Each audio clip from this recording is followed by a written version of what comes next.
Hi, my name is Ashley Scher with ShareLove.Fund.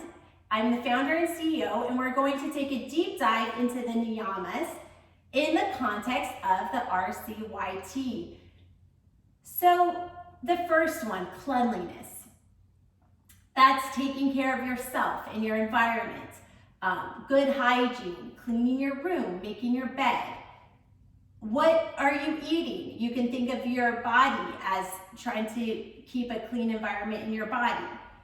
Fresh, healthy food. Developing a life on pure thoughts and actions. If we're always thinking, oh, I hate this and I hate that, in some ways that's a mental impurity. So we can think of cleanliness in terms of our physical environment, in terms of the thoughts we think, and in terms of the food we eat, like our bodies and how we wash ourselves. So now let's apply that to preschool, elementary school, and middle school. For preschool, I don't have it right next to me, but I meant to have it for this slide. But one of the things is preschoolers love to wipe and clean. So in the yoga context, having the preschoolers wipe down their mat is really fun. And that's a way to teach cleanliness without even talking about it. And the preschoolers can learn to care for their environment, where they come to the class, the mat is clean for them, and when they are done with the class, they clean the mat for the next person. They also need to throw away their wipe, and that also teaches about environment and cleanliness. Another way to teach about cleanliness for preschoolers is wash your hands after you use the restroom. And, did you brush your teeth today? And things like that. For elementary schoolers, again, wiping the mat, washing hands, these are really good things.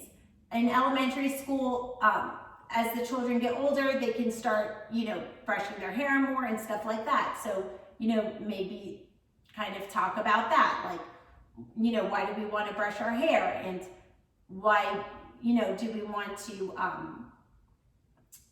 try to put on some clean clothes, things like this.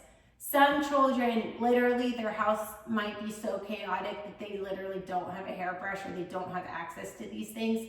So it's important to not single any child out, but basically, to the extent possible for each child, it's nice for them to have integrity for their own body and want to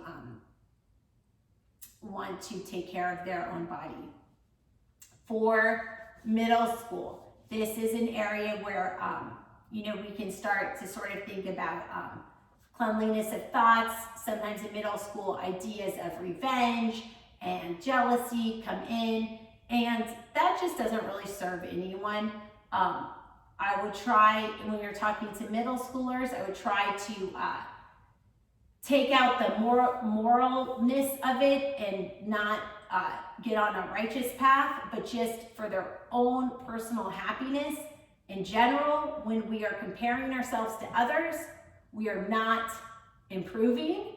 We are in a state of bitterness. And in general, when we forgive others and have a content feeling, then we can sort of be in a more creative state, a more inspired state, and a more productive state. And when children or adults are in a productive state, they're generally doing accident or improving their own lives. So for middle school, again, the cleanliness of the body and the food. Again, children may not really have so much control over the food that they eat, but cleanliness of the mat, that can be applied through every age group.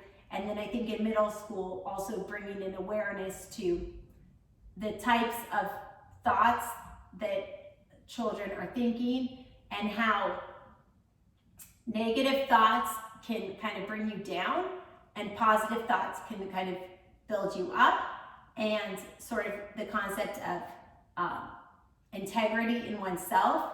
Like, why not give yourself the benefit of having positive thoughts and helping propel yourself forward? Thank you for your time. Namaste.